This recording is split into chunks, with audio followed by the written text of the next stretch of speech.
모세의 기적 제7번째 시간 되겠습니다. 홍해를 건너다 그 전거품들을 보면서 오늘 공부하시겠습니다. 오늘은 지난 시간에 받은 질문에 답을 이어가겠습니다.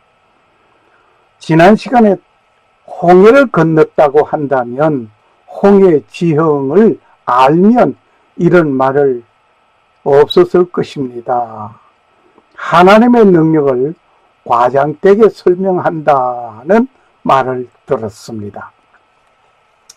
과연 하나님의 능력을 과장되게 말을 한가?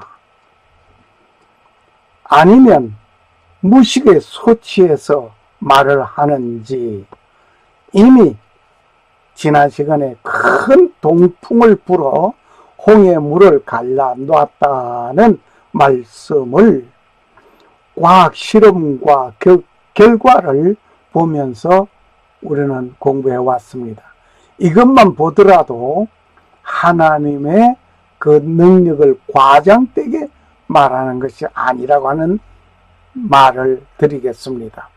그렇다면 오늘은 홍해의 해저 지형들을 살피면서 이곳에 이스라엘 백성은 건너갔다는 말씀을 하면서 뒤따라오던 애국 군대는 어떻게 되고 그 증거들은 찾아보았는가 찾아보았습니다. 홍해의 해저 지형을 좀 알면 이런 말을 하지 않습니다. 마치 깎아지른 절벽 같은 해저 지형인데 어떻게 유아를 데리고 가축을 이끌고 바다를 배 타고 건너가는 것도 아니고 걸어서 갔단 말입니까? 라고 질문을 하시는 분도 있습니다. 오늘 홍해를 보면서 그 답을 해드리겠습니다. 이스라엘 민족이 홍해를 건넜다는 이야기는 너무나 놀라운 이야기 중에 하나입니다. 익사이딩한 사건입니다. 먼저 본문의 말씀을 읽겠습니다. 여호와께서 모세에게 이르시되 너는 어찌하여 내게 부르짖느냐? 이스라엘 자손을 명하여 앞으로 가게 하고. 여호와께서 모세에게 이르시되 너는 어찌하여 내게 부르짖느냐? 이스라엘 자손을 명하여 앞으로 가게 하고. 지팡이를 들고 손을 바다 위로 내밀어 그것으로 갈라지게 하라. 이스라엘 자손이 바다 가운데 육지로 행하리라. 출애굽기 14장 15절 16절 말씀입니다. 이 놀라운 사건이 너무나 놀라운 사건이기에 믿지 못하는 분들이 많이 있습니다. 어떤 이는 하나님께서 역사하신 기적으로 보지 않고 하나의 재미있고 흥미있는 이야기로 듣는 분도 있습니다. 오늘은 이 재미있고 흥미로운 사건 이야기를 확실한 증거들을 들면서 문제들을 풀어가려고 합니다. 홍해 해저 수심과 해저 생김 등을 상세히 보면 더 놀라운 사건입니다. 홍해의 폭에 비하여 깊은 수심을 감안하면 절벽 수준의 해저 모양일 것입니다. 그림을 보다시피 이 홍해는 이렇게 길게 뻗어 있고 북쪽에 아카바만 있고 세저만 있으며 시나이 반도가 있습니다. 시나이 반도가 애굽 땅 영토입니다. 웬만한 등산 실력가가 아니면 이 홍해를 강바닥으로 내려갔다가 다시 올라오는 것을 어려운 상황입니다. 정말 하나님은 이스라엘 민족을 이렇게 산악 등산하는 수준보다 어려운 일을 하게 하실 수 있을까 하면서 의문을 던지게도 됩니다. 그리고 노약자도 있고 어린 자녀들이 있고 또 여자분들이 있습니다. 거기에 가축이 있습니다. 결코 하나님께서는 이러한 험준한 길을 선택하도록 이끌지 않으셨다는 기본 상식의 믿음 생활입니다.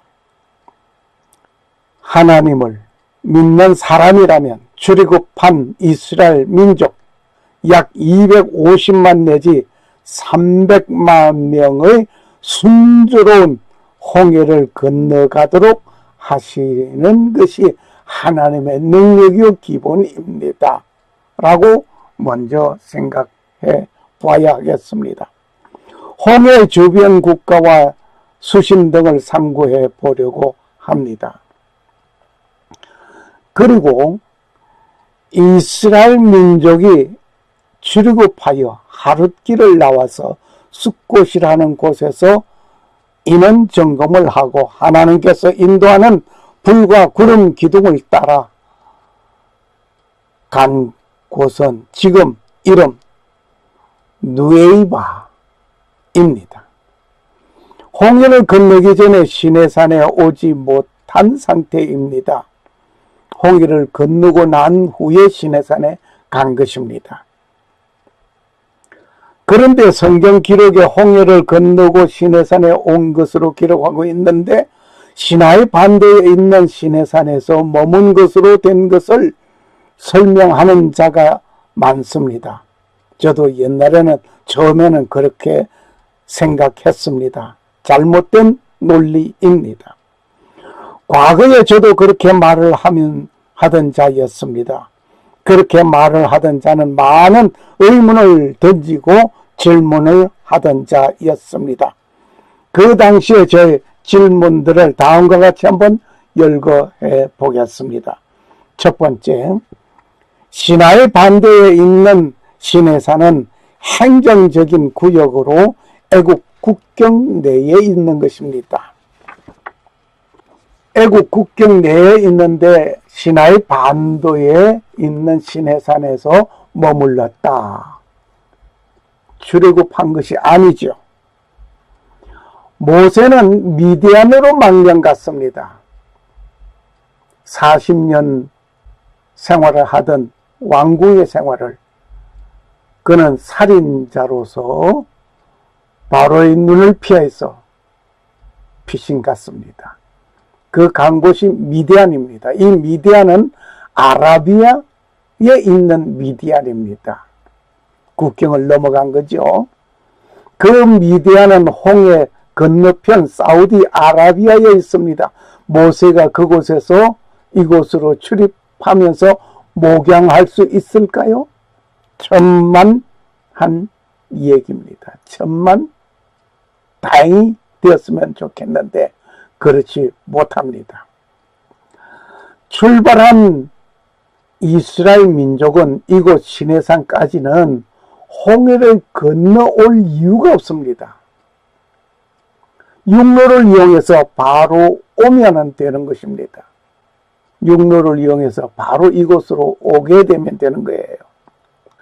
그리고 시나이 반도에 있는 시내산은 출애굽한 이스라엘 민족 전원이 머무를 수 있는 넓은 공간이 못 되고 있습니다. 사진을 보다시피 여기에 성 캐드린 수도원이 있고 그 주위를 한번 보시기를 바랍니다. 머무를 수 있는 그 많은 숫자가 머무를 수 있는 공간이 아니 됩니다.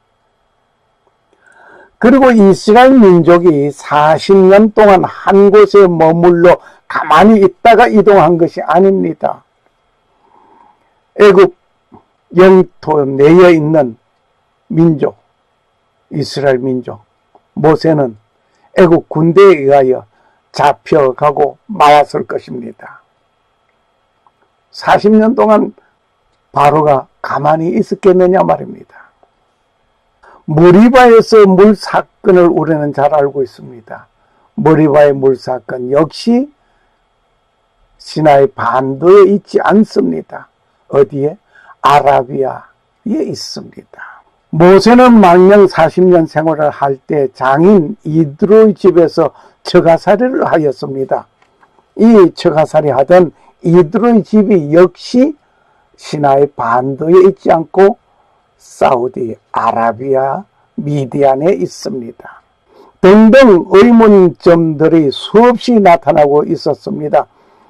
그 의문점들을 가지고 있으면서 출애굽 사건 설교나 강의에는 맥 빠진 사이다 마시는 것 같이 시원하지 못하였습니다.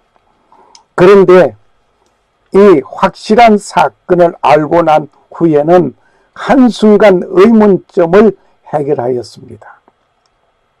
이 놀라운 사실을 확실하게 알게 해주신 하나님께 감사드립니다. 그리고 많은 고고학자들과 과학자들, 탐사자들에게 심심한 감사를 드립니다. 특히 온 세계를 한눈에 이끌어주는 인터넷의 도움이 큰 힘이 되었습니다. 안방에서 세계를 누비면서 확인하였습니다. 홍해는 아프리카와 아시아 사이에 있는 만입니다. 여기에 보다시피 이 홍해가 아시아와 아프리카를 나누고 있다, 경계하고 있다, 그렇게 생각하시면 됩니다. 홍해라는 말은 레드시어라고 번역된 말이 있습니다. 이 레드시어라고 번역됐는데 원래 뜻은 갈대바다입니다. 이 갈대바다, Seas of Reeds입니다. 이것이 번역할 때 레드시어로 된 것입니다. 북쪽은 시나이 반도와 아카바만 그리고 세즈만, 세즈 운하는 지중해와 연결되고 있습니다. 동쪽은 아라비아 반도입니다. 홍해의 동쪽은 아라비아 반도. 그리고 동남쪽으로 바브만데브 해협과 아덴만을 통해서 인도양으로 연결되고 있습니다. 조그만하게 홍해 맨 밑을 쳐보면은 에덴 꼭지점하고 여기에 에티오피아에 보면은 두시원리가 있는데 그 꼭지점하고 좁은 공간을 통해서 홍해는 저 인도양까지 연결되고 있습니다. 성경에서는 200만 명이 넘는 사람들이 하룻밤 사이에 홍해를 걸어서 건넜다고 한다. 어느 분이 얘기하는 겁니다. 홍해의 폭은 좁은 지역이며 200km나 넘는다는데 하룻밤은 8시간이고 하룻밤 도보 거리는 32km 정도에 불과합니다. 홍해를 하룻밤 만에 200만 가량의 남녀노소가 건넜다는 성경의 이야기는 거짓이다 라고 비난하는 글을 읽어보기도 하였습니다. 정말 몰라도 한참 모르는 사람이 이 글을 썼군요.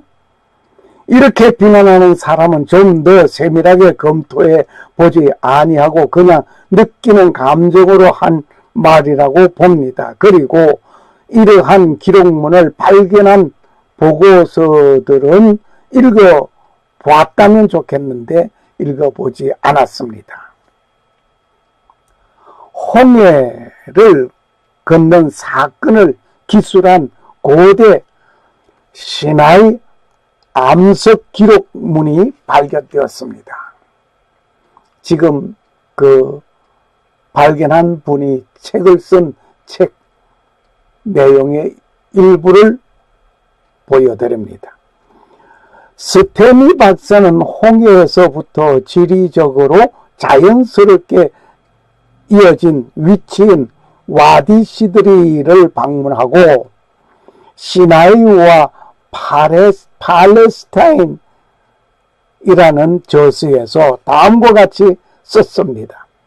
누카 다데라라 부르려오는 바다, 바위, 계단을 우리는 붉은 화강암 산맥으로 둘려 쌓여진 영광스러운 와디로 안내했습니다.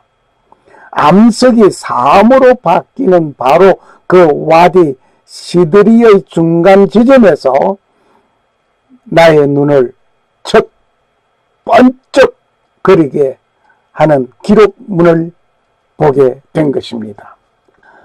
이 기록문을 우리는 보겠습니다. 시나이 반석 기록문은 발견한 것입니다.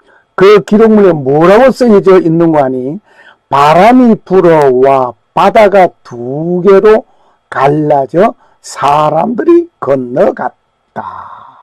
히브리인들이 바다를 통과해 도피해 갔다. 바다는 마른 땅으로 다시 돌아간다. 바다가 흐르기를 멈추고 놀라는 사람들 위에 맹렬하게 솟구친다.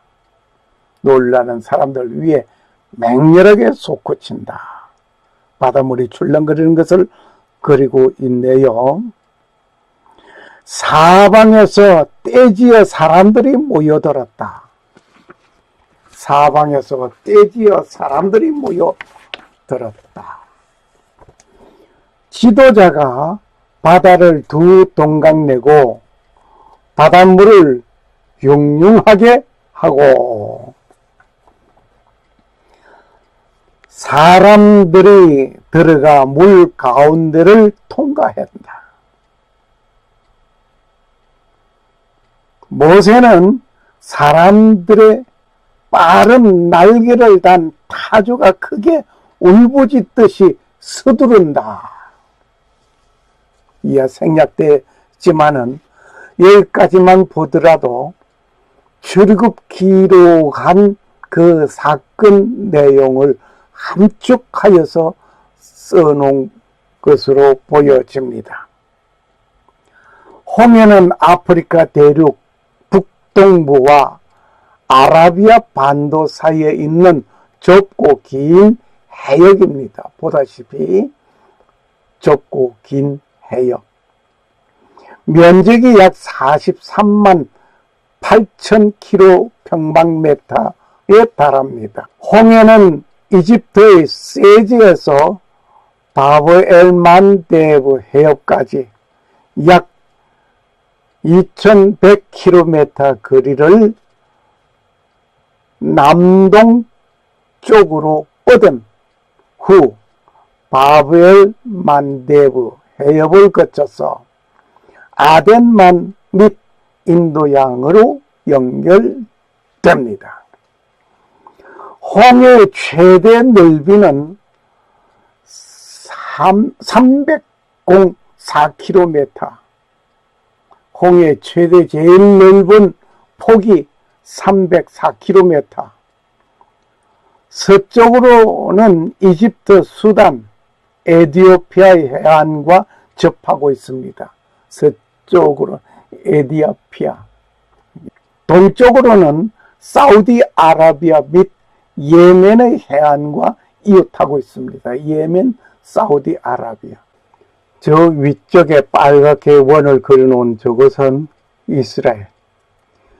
현재 이스라엘을 비교하면 이스라엘 국가가 대한민국 강원도만 하다라고 하면은 이해가 빠를 겁니다.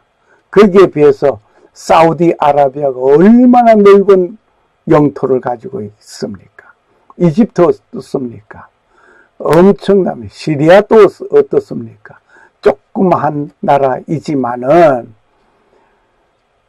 세계 강대국으로 이스라엘은 지금 발돋움했습니다. 홍해는 그 북단에서 두 부분으로 갈라집니다. 북단으로 두 부분으로 갈라지는데 시나이 반도를 중심하여서 나누어지고 있습니다. 왼쪽으로 가면 세즈만이 있는데 이 세즈만은 수심이 70m 밖에 안 됩니다.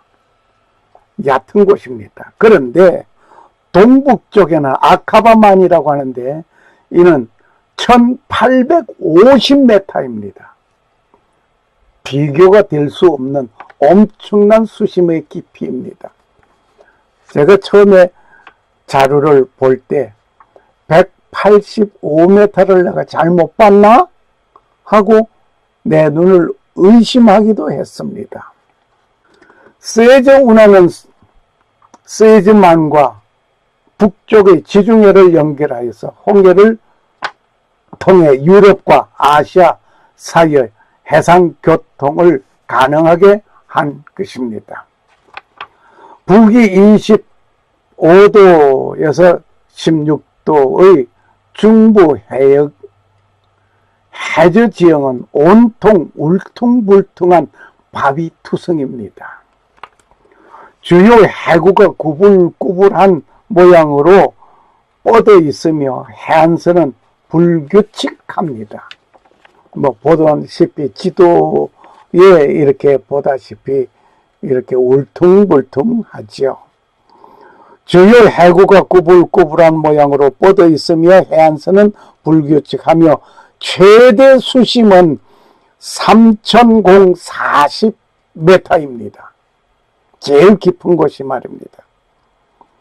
북위 16도 이남의 광범하게 펼쳐져 있는 산호초 때문에 항로가 매우 협소하고 또 항구시설 일부가 봉쇄되어 있으나 바브엘만 대부 해부에서는 폭파와 준설 작업으로 수로가 열려 있습니다.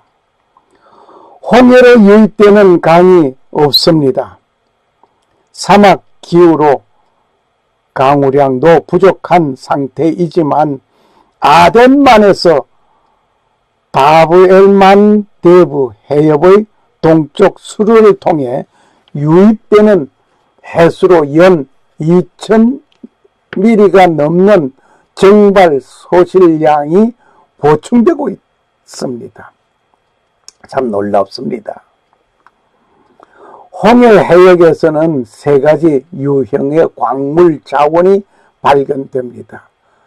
석유 광산과 바닷물 정발 때 침전된 소금, 석고, 고해석 같은 물질의 퇴적암, 정발 잔류와 최근에 발견되었지만 아직 개발이 안 된 중금속 광상이 그것입니다.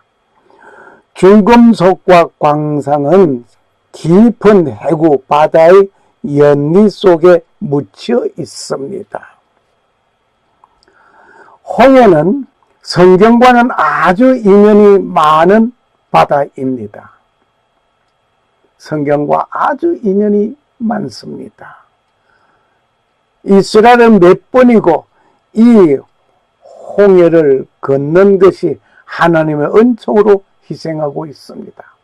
너희 하나님 여호와께서 요단물을 너희 앞에 마르게 하사 너희로 건너게 하신 것이 너희 하나님께서 우리 앞에 홍해를 말리시고 우리로 건너게 하심과 같나이다. 여호수아 4장 23절 말씀. 여기에 출애굽기 15장 4절이나 여호수아 4장 23절이나 시편 106편 9절 참고하시면 되시겠습니다. 그러면 이 홍해에 대하여 간략적으로 최대 길이는 얼마나 되느냐? 홍해의 최대 길이는 914km입니다. 그리고 최대 폭은 304km입니다. 홍해 수면 면적은 450만 kp입니다. 평균 수심은 뭐 깊은 데가 있고 낮은 데가 있고 하니까 500m입니다. 최대 수심은 3040m입니다. 그러니 이 세즈만 쪽으로 홍해는 70m였으니까 뭐 아무리 깊어서도 평균을 내고 보니까 500m밖에 안 되네요. 그런데 이게 문제가 심각한 겁니다. 계곡도 이런 계곡이 없습니다. 홍해 바다 속 지형 말입니다. 그리고 홍해를 둘러싼 가운데 서로가 인접하고 있는 나라들이 있습니다. 그 나라들은 이집트, 에리트레아, 예멘, 수단, 지부티, 사우디아라비아, 이스라엘, 요르단 등이 홍해를 접하고 있습니다. 이 세제 운하에 관하여는 다른 시간에 다른 제목으로 말씀드리는 시간이 되었으면 합니다. 오늘은 홍해를 건너간 이스라엘 백성에 관하여 집중하도록 하겠습니다. 애굽의 고센 땅에서 살던 이스라엘 민족은 출급하여 하루 만에 숫곳에 왔습니다. 이는 점검을 하고 계속하여 홍해를 건너기 전 총집결한 곳이 그리고 누에바에 총집결하여 홍해를 건너가는 일이 됩니다. 점선 따라 계속 화살 표시가 왔습니다. 이완 이곳에 우리는 한번 보면서 다시 말씀을 이어봤습니다마는 이 홍해를 건너가는 이 장면, 건너기 직전에 집결한 장소가 누에바입니다. 여기서 홍해를 건넜습니다. 누에바까지만 하더라도 애굽 영토입니다. 행정구역은 애굽입니다. 출급한 것이 아닙니다.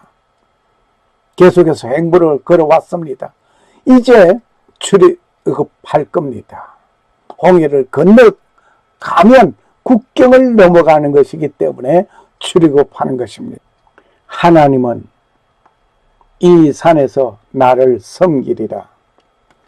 하나님이 가라사대 내가 정녕 너와 함께 있으리라.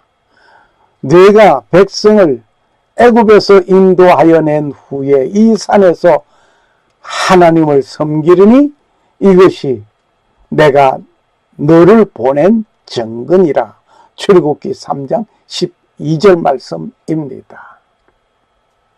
하나님께서 시내산에서 모세를 불렀습니다. 내 백성을, 이스라엘 백성들을 출애굽시켜 데리고 와라. 그리고 내가 너를 불른 이 산에서 나를 섬기리라. 이것이 내가 너를 불른 증거라고 했습니다. 그래서 모세는 이곳으로 향하여 오는 것입니다. 모세는 그 산으로 가기 위하여 이스라엘 민족을 출애굽하여 홍해를 건너게 됩니다. 그런데 앞에서 본 바와 같이 이스라엘 민족이 건넌 홍해는 세즈만 쪽은 아닙니다. 세즈만 쪽으로 홍해를 건너왔다 아닙니다. 왜? 거기는 육로입니다. 육로인데 육로를 두어두고 구태여 홍해를 건너올 이유가 없습니다. 시나이 반도 동북쪽에 있는 아카바만으로 간 것입니다. 시나이 반도 동북쪽에 아카바만 이쪽으로 갔습니다. 역시 모세가 미디안으로 망명 갔던 그곳으로 가는 것입니다. 그런데 앞에서 본 바와 같이 이스라엘 민족이 건넌 홍해, 그 홍해 세즈만 쪽으로 건너온 것은 아닙니다. 시나이 반도 동북 쪽에 있는 아카바만으로 간 것입니다. 이곳까지 모세가 이 백성을 이끌고 간 것이 아닙니다. 하나님께서는 이 백성 앞에서 구름 기둥과 불 기둥으로 인도하셨습니다. 이 불과 구름 기둥이 가는 대로 따라간 것입니다. 그러므로 하나님께서 인도하신 것입니다. 여기에 아카바만 쪽이 아니고 세즈만 쪽에서 홍해를 건널 이유가 하나도 없습니다. 여기는 육로이기 때문에 그냥 오면 되는 거예요. 그리고 시나이 반도에 머무른 것이 아니기 때문에 이리 올 이유가 없습니다. 홍해의 수심은 3,040m입니다. 세즈만의 수심은 70m입니다. 엄청 차이가 나죠. 그런데 아카바만의 수심이 1850m입니다. 세즈만과 아카바만 쪽에 이 엄청난 차이가 나는. 그런데 하나님께서는 이스라엘 백성들을 이 아카바만 쪽으로 이스라엘 백성들을 끌고 왔습니다. 그리고 여기서 건너갔습니다. 어떻게 1850m나 되는 이 수심, 그리고 폭이 얼마나 되는지 보겠습니다. 이것에 비교하여 보면은 사해 바다 수심은 306m입니다. 사해 바다가 상당히 깊습니다. 가우프만 세즈보다 굉장히 깊습니다. 아카바만의 제일 넓은 곳이 얼마나 되느냐? 아카바만의 넓은 곳이 24km 이라고 한다면 수심이 1850m 되는 이곳이 과연 무엇으로 보입니까? 절벽 수준입니다. 절벽. 폭은 24km인데 깊이가 1850m라고 한다면 이건 절벽 수준입니다. 이러한 곳은 물이 없다고 하여도 1850m에 내려갑니다. 다시 그 높이만큼 올라온다는 것은 베테랑 등산가도 힘든 코스입니다. 이런 곳으로 하나님은 이스라엘 백성들을 이끌고 왔고, 이런 곳은 물을 말리고 바닥을 말리시고 가라고 명령하신 것입니다. 그런데 과연 그런 곳인가? 그런데 이스라엘 민족이 건너게 된 곳은 좀 특별한 곳이었습니다. 지금 보는 바와 같이 느에이바 6km, 9km 가로세로가 이제 이러한 가운데서 여기에 모두 이스라엘 백성들이 총 집결한 것입니다. 지난 시간에 이미 설명됐기 때문에 설명은 생략합니다. 애굽 시나이 반도 느에바에서 총 집결한 곳에 하나님은 큰 동풍을 불어 바닷물을 갈라놓고 바닥을 말리시는 일을 하셨던 것이 정말 큰 역사가 시작됩니다. 폭이 6km 건너가게 되는 폭이 6km가 되는 넓은 이곳을 통과해 가는데 그 길이가 얼마나 되느냐? 15km 밖에 안 됩니다. 이곳을 통과하는데 그 절벽 같은 그 모습이 된 것 같지만은 절벽이 아니라 완만한 육도의 경사지가 이어서 내리막길로 내려갑니다. 이건 등산할 이유가 없습니다. 그냥 편안하게 행보로 내려가면 됩니다. 육도. 하나님은 이 해저의 지형을 잘 아셨습니다. 양좌우에는 1500m가 넘는 이런 수심이 있지만 이곳만 유독 특별했습니다. 이곳을 통해서 홍해를 건너게 했습니다. 여기에 비아히롯이라고 하는 곳 왼쪽에 보면 기둥 하나가 서 있습니다. 사람들이 몇 사람 서 있습니다. 이거 뭐냐 하면 이것은 이스라엘 백성들이 홍해를 이곳에서 건너갔다 하는 기념비입니다. 누가 세웠는가? 솔로몬이 세웠습니다. 그리고 오른쪽에 스루 광야에 깃발 하나 어느 여인이 서 있습니다. 이곳에도 저 시나이 반도에 있는 저만한 비석 큰 기념비가 있었는데 사우디아라비아에서 치웠다는 말이 있습니다. 여하튼 간에 그리고 그 자리에 홍해를 건너왔다 하는 기념으로 표시를 하나 두어둔 것이랍니다. 홍해를 건너게 된 곳의 소개를 다시 한번 봅니다. 지형적으로 물 아래가 6도 정도의 경사를 가진 깊지 않는 언더월드 브라이드가 있다는 것입니다. 이것은 수심이 120m 밖에 안 됩니다.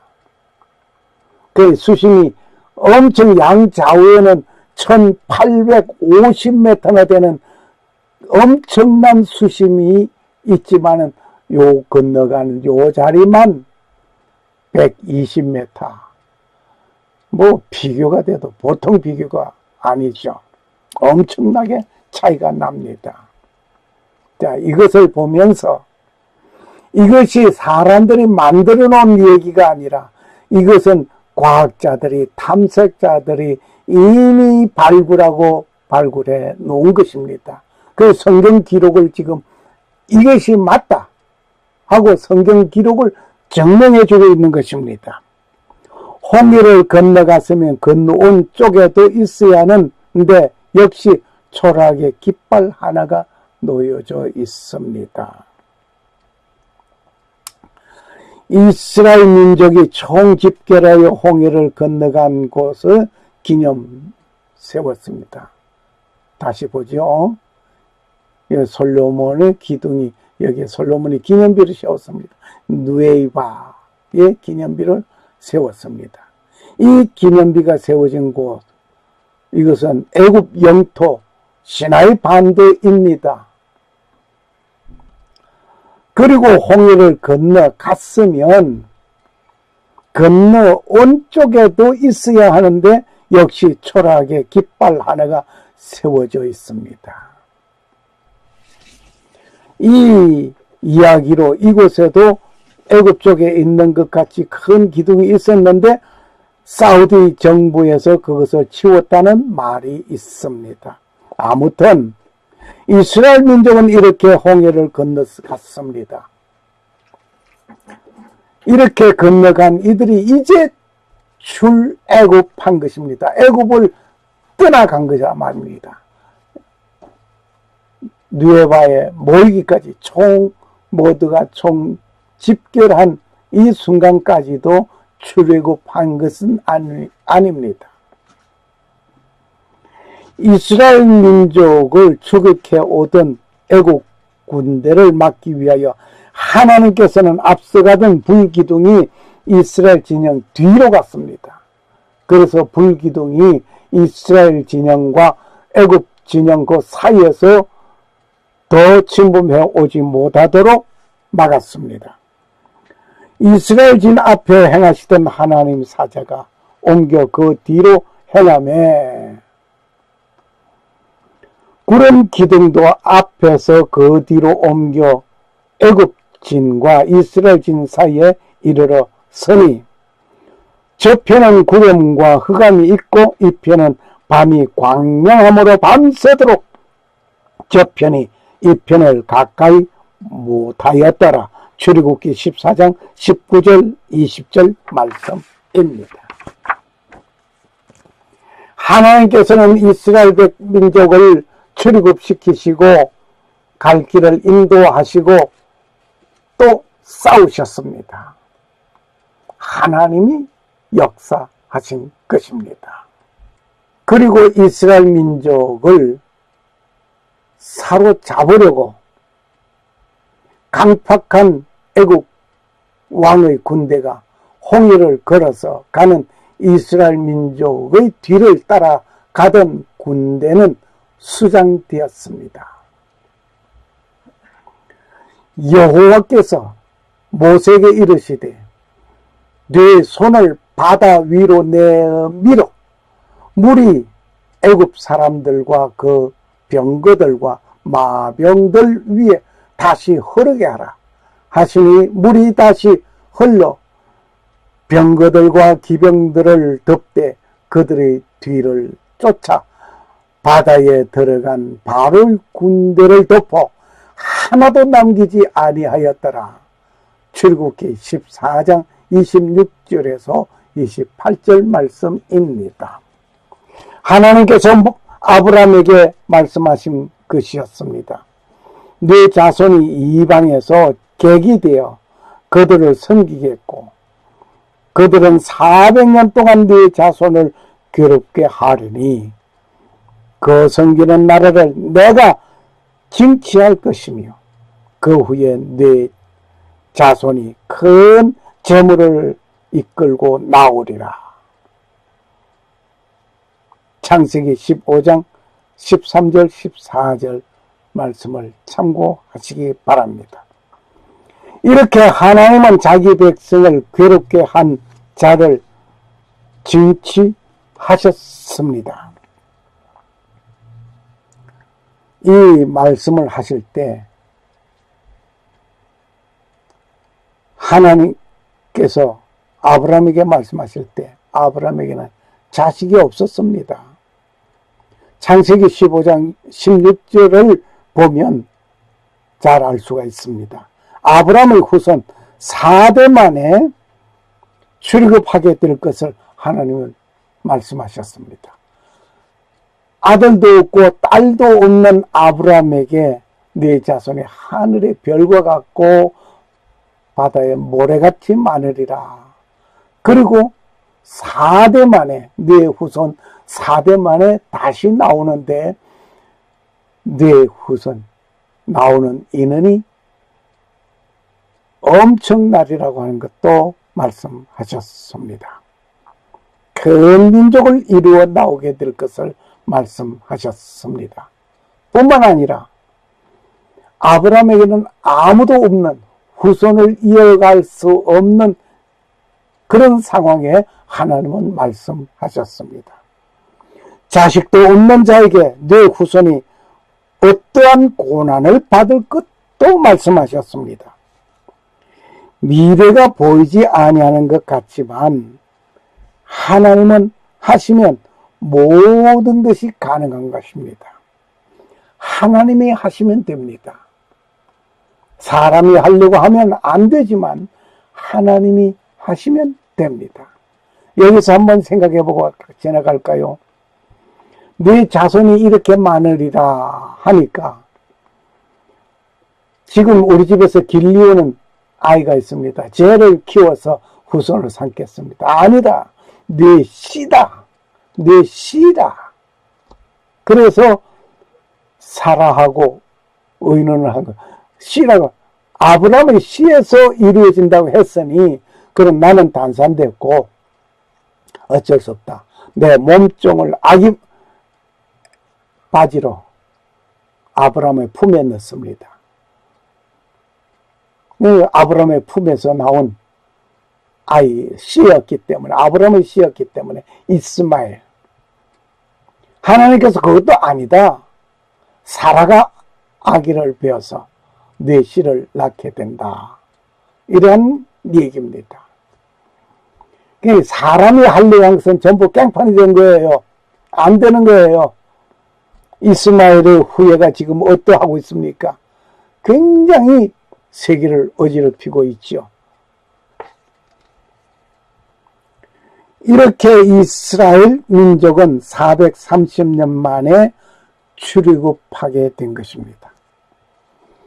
흉년을 피하여 애굽으로 갔던 70명의 이스라엘 식구는 430년 만에 큰 민족을 이루고 이끌고 큰 재물을 가지고 나왔습니다.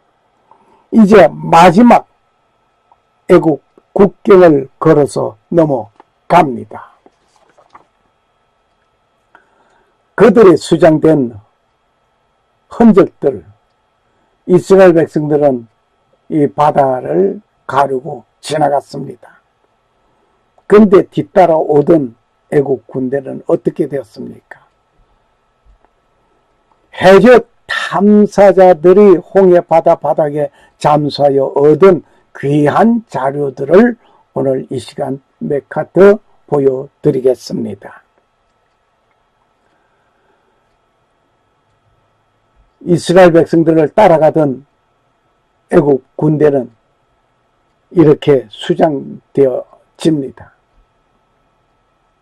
수장되고 그 마차 바퀴, 해초로 인해서 이렇게 바다 속에서 이렇게 잠겨져 있는 것을 그림을, 오른쪽에 있는 그림을, 이 그림을 그려서 놓아서 보았을 때 마차 바퀴라고 하는 것을 확인시켜 놓은 것입니다. 바다 속에 다 이들이 수장되어 버렸죠.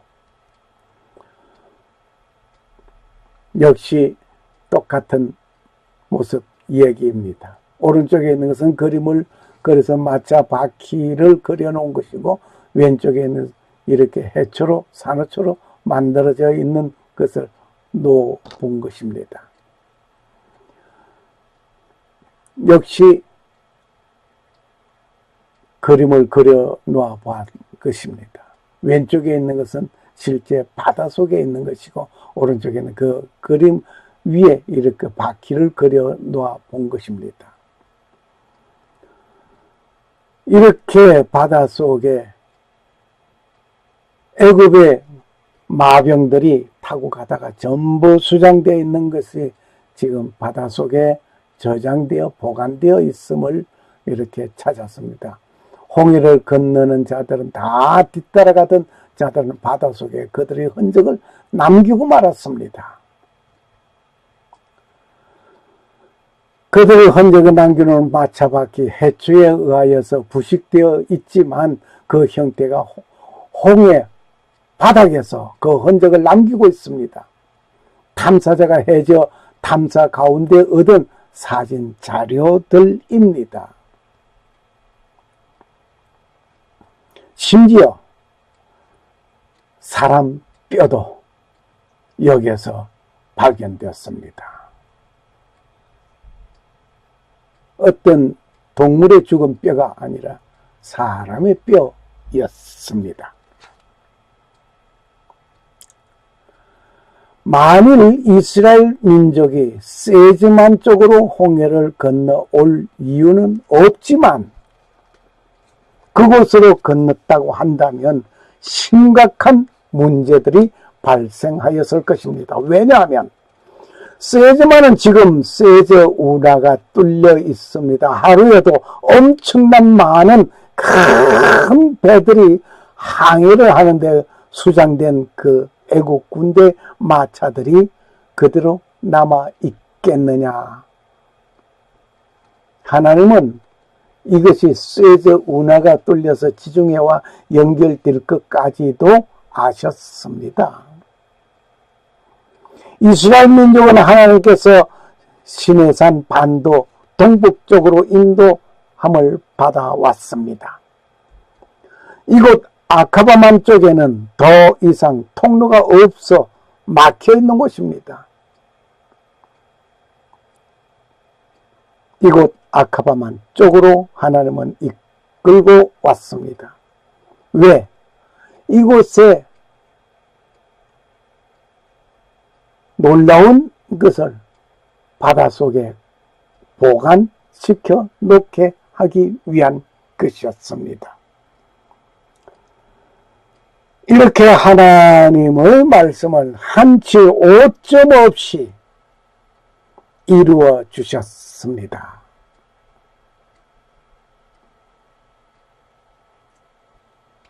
여호와께서 너를 실족지 않게 하시며 너를 지키시는 자가 졸지 아니하시리로다. 시편 121편 3절 말씀.